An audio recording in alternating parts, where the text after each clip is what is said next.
Hello friends, एक बार फिर से आप सभी का स्वागत करता हूं आज के जनरल अवेयरनेस क्लास में। और रेलवे 2024 के लिए इम्पोर्टेंट होते हैं गाइस जितने भी सवाल मैं आप लोगों के बीच में लेकर आता हूं जनरल अवेयरनेस का। तो चलिए बिना देरी किए हुए आज का सेशन स्टार्ट करते हैं गाइस।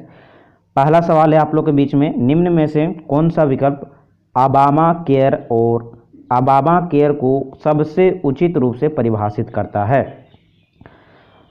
ओबामा केयर को सबसे उचित रूप से कौन प्रभावित करता है? ऑप्शन आप लोग के बीच है गाइज। पहला है अस्पताल में भर्ती होने के लागत, दो है किफ़ायती स्वास्थ्य सेवा, तीन है उन्मूलन, या चार है मुफ्त स्वास्थ्य सेवा। तो बताइए कि ओबामा केयर को सबसे उचित रूप से परिभाषित ये चार ऑप्शन में से कौन करता है?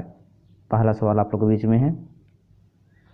बिल्कुल करेक्ट आंसर हो जाएगा, option number 2 is the correct answer हो जाएगा। किफ़ायती स्वास्थ्य सेवा ये ओबामा केयर को सबसे उचित रूप से परिभाषित करती है। अगला सवाल है, किसी विद्युत सर्किट के दो बिंदुओं के मध्य एक इकाई आवेश के स्थानांतरण में हुआ कार्य क्या कहलाता है? ऑप्शन ए है विभवांतर, 2 धारा, 3 शक्ति, या 4 प्रतिरोध। बिल्कुल सही जवाब होगा, option number A is the correct answer होगा, विभवांतर कहलाता है। ठीक है, अगले सवाल की ओर बढ़ते हैं। क्वेश्चन नंबर 73 है, यानी कि हमारा तीसरा नंबर सवाल है गाइज।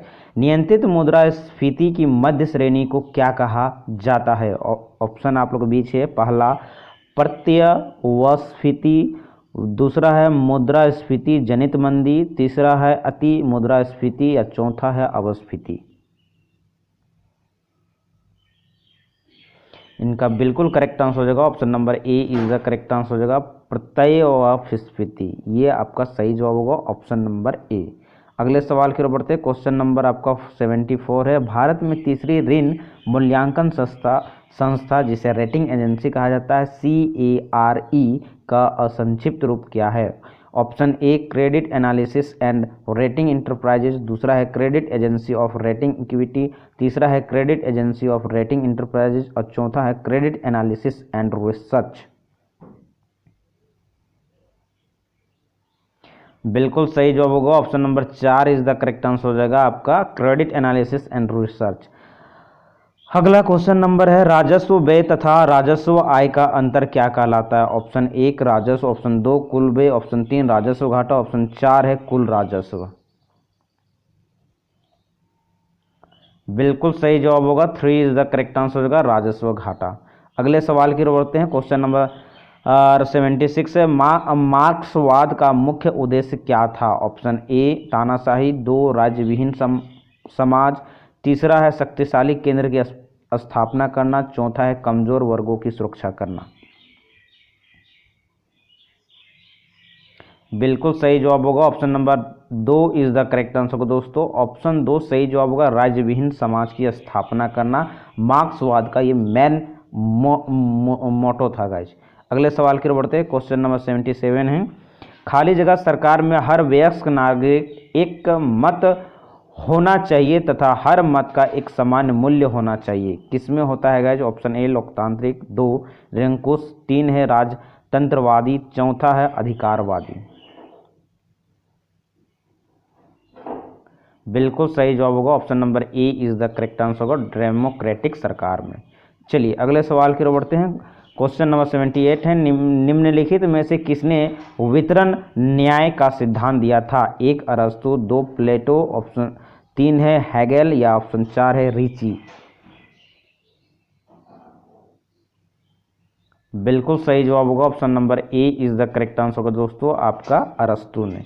अगले सवाल की ओर बढ़ते हैं। क्वेश्चन नंबर 79 है। भारत के उपराष्ट्रपति खाली जगह के पदन अध्यक्ष भी होते हैं, बहुत इंपॉर्टेंट सवाल है guys. Option A Lok Sabha, option B, option 2 है राज्यसभा, ऑप्शन 3 है संसद, ऑप्शन 4 है संघ लोक सेवा आयोग। बिल्कुल सही जवाब होगा, 2 इज द करेक्ट आंसर होगा, राज्यसभा का पदेन अध्यक्ष होता है उपराष्ट्रपति। अगले सवाल की ओर बढ़ते हैं। क्वेश्चन नंबर 80 है। भारत में राज्यसभा के लिए अधिकतम कितने सीटें निर्धारित की गई है? बहुत इंपॉर्टेंट सवाल है। ऑप्शन 1 245 सीटें, ऑप्शन 2 है 252 सीटें, ऑप्शन 3 है 260 सीटें, ऑप्शन 4 है 250 सीटें। जी बिल्कुल सही जवाब होगा option number 4 is the correct answer हो जाएगा 250 सीटें। अगले सवाल की ओर बढ़ते हैं। क्वेश्चन नंबर 81 है, भारत में किसी राज्य के मुख्यमंत्री को निम्नलिखित में से कौन नियुक्त करता है? ऑप्शन ए भारत के राष्ट्रपति, ऑप्शन एक है बोलता है गाइस भारत के राष्ट्रपति, दो है राज्य के राज्यपाल और तीन है उच्च न्यायालय के न्यायाधीश और चौथा है भारत के महान्यायवादी। तो बताइए सही जवाब क्या होना चाहिए? क्वेश्चन नंबर 81 जी बिल्कुल सही जवाब होगा, दो इज द करेक्ट आंसर होगा। राज्य के राज्यपाल जो है मुख्यमंत्री को नियुक्त करता है। अगले सवाल की ओर बढ़ते हैं। क्वेश्चन नंबर 82 है, अंडमान और निकोबार द्वीप समूह का उच्च न्यायालय भारत के किस राज्य में स्थित है? बहुत इंपॉर्टेंट सवाल है गाइज। ऑप्शन ए तमिलनाडु, ऑप्शन एक बोलता है तमिलनाडु, दो बोलता है पश्चिम बंगाल, तीन आंध्र प्रदेश या चौथा कर्नाटक। बहुत इंपॉर्टेंट सवाल है गाइज, एवरग्रीन क्वेश्चन है। 82 बिल्कुल सही जवाब होगा, दूसरा इज द करेक्ट आंसर होगा पश्चिम बंगाल में, यानी कि वेस्ट बंगाल में। 83 नंबर क्वेश्चन, भारतीय नागरिकता निम्नलिखित में से किन तरीकों से प्राप्त किया जा सकता है या सकती है? 1, 3, 2, 4, तीसरा है 5 और चौथा है 6। तो बताइए कितने तरीके से हम भारत की नागरिकता प्राप्त कर सकते हैं? बिल्कुल सही जवाब होगा option number 3 is the correct answer होगा, 5 तरीकों से। अगले सवाल की ओर बढ़ते हैं। क्वेश्चन नंबर 84 है, निम्नलिखित में से कौन सा वेद वेद त्रयी का भाग नहीं है? Option 1 Rigveda, option 2 Yajurveda, option 3 Samaveda, option 4 है अथर्ववेद। बिल्कुल सही जवाब होगा option number 4 is the correct answer हो जाएगा अथर्ववेद। अगले सवाल की ओर बढ़ते हैं। क्वेश्चन नंबर 85 है, निम्नलिखित में से किसे भारत का बिस्मार्क कहा जाता है? ऑप्शन ए सरदार वल्लभ भाई पटेल, दूसरा है भगत सिंह, तीसरा है स्वामी विवेकानंद, चौथा है लाला लाजपत राय। बिल्कुल करेक्ट आंसर हो जाएगा option number 1 is the correct answer होगा हमारा लौह पुरुष वल्लभ भाई पटेल, जो कि गुजरात से बिलोंग करते हैं गाइज। अगले सवाल की ओर बढ़ते हैं। सिंधु घाटी सभ्यता में लोथल निम्नलिखित में से किसके लिए प्रसिद्ध था? ऑप्शन 1 चट्टान से निर्मित स्थापत्य, ऑप्शन 2 है बंदरगाह, ऑप्शन 3 है कपास की खेती, ऑप्शन 4 है मिट्टी के पात्र।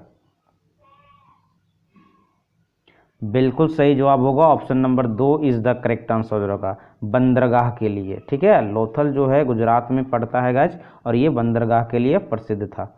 अगले सवाल की ओर बढ़ते हैं। क्वेश्चन नंबर 87 है, निम्नलिखित में से किसने सांची के स्तूप का निर्माण कराया था? ऑप्शन 1 अशोक, ऑप्शन 2 है गौतम बुद्ध, ऑप्शन 3 है चोल या ऑप्शन 4 है पल्लव। बिल्कुल सही जवाब होगा guys, option number 1 is the correct answer होगा अशोक ने। अगले सवाल की ओर बढ़ते हैं। लॉर्ड मैकाले साधारणतया भारत में खाली जगह लाने से संबंधित है। ऑप्शन 1 सेना में एकता, ऑप्शन 2 आर्थिक सुधार, ऑप्शन 3 अंग्रेजी शिक्षा, ऑप्शन 4 है आधुनिक तकनीकें। जी बिल्कुल सही जवाब होगा 88 का option number 3 is the correct answer होगा अंग्रेजी शिक्षा। अंग्रेजी शिक्षा का जो लाने का श्रेय जाता है वो लॉर्ड मैकाले को जाता है। अगले सवाल की ओर बढ़ते हैं। क्वेश्चन नंबर 89 है, निम्नलिखित में से कौन सा युग्म सही नहीं है? ऑप्शन 1 बोलता है 0 डिग्री रेखांश, जो कि प्रधान मध्याह्न रेखा कहलाती है। ऑप्शन 2 है 0 डिग्री रेखांश, जो कि भूमध्य रेखा कहलाती है। और तीसरा ऑप्शन है 0 डिग्री अक्षांश, जो कि भूमध्य रेखा कहलाती है। और चौथा ऑप्शन है गाइस 23.5 डिग्री उत्तर, जो कि कर्क रेखा कहलाती है। तो बताइए इसमें से कौन सा ऑप्शन सही नहीं है? जी बिल्कुल सही जवाब होगा option number 2 is the correct answer हो जाएगा। 0 डिग्री रेखांश भूमध्य रेखा नहीं कहलाती है। ठीक है, चलिए अगले सवाल की ओर बढ़ते हैं। क्वेश्चन नंबर 90 है, एक स्थल मंडल जिसे इस्थमस बोलते हैं क्या है? ऑप्शन 1 दो भूभागों को अलग करने वाला एक जल निकाय, दूसरा है 2 जल निकायों को अलग करने वाला भूमि की एक संकरी पट्टी, और तीसरा ऑप्शन है भूमि में एक जल निकाय का गहरा प्रवेश, और चौथा इनमें से कोई नहीं। बिल्कुल सही जवाब होगा दूसरा इज द करेक्ट आंसर हो जाएगा। 2 जल निकाय हैं, जो अलग करने वाला भूमि को एक संकरी पट्टी होता है, उसे कहते हैं स्थल डमरू मद, जिसे इस्मथमस भी कहा जाता है। अगले सवाल की ओर बढ़ते हैं। क्वेश्चन नंबर 91 है, रेड इंडियंस निम्नलिखित में से किस देश के मूल निवासी? बहुत ही इंपॉर्टेंट सवाल है गाइज।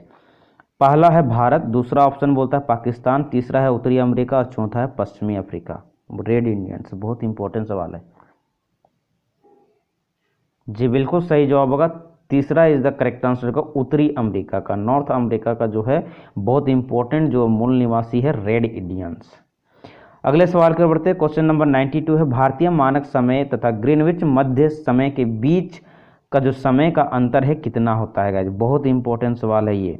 ऑप्शन 1 7 घंटा 30 मिनट, ऑप्शन 2 है 6 घंटा 30 मिनट, तीसरा ऑप्शन है 5 घंटा 30 मिनट, चौथा ऑप्शन है 4 घंटा 30 मिनट।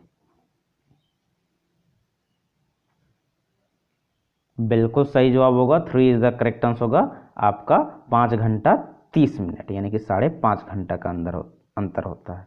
यानी कि भारत जो है ग्रीनविच समय से 5.5 घंटा आगे है गाइस। 93 नंबर क्वेश्चन है, निम्नलिखित में से कौन डॉक्टर हवा के नाम से भी जानी जाती है? पहला है कथन फोहन, दूसरा कथन बोलता है हरमट्टन और तीसरा कथन बोलता है चिनुक। तो ऑप्शन आप लोग को दिए गए हैं। ऑप्शन 1 तथा 2 कथन 1 तथा 3 सही है, दूसरा ऑप्शन में केवल 2, तीसरा ऑप्शन है केवल 3 और चौथा ऑप्शन है 1 तथा 2 दोनों। जी बिल्कुल सही जवाब होगा option number 2 is the correct answer. केवल तीन आपका सही आंसर होगा आपका, यानी कि 2, यानी कि हरमट्टन, जिसे डॉक्टर हवा के नाम से भी जाना जाता है।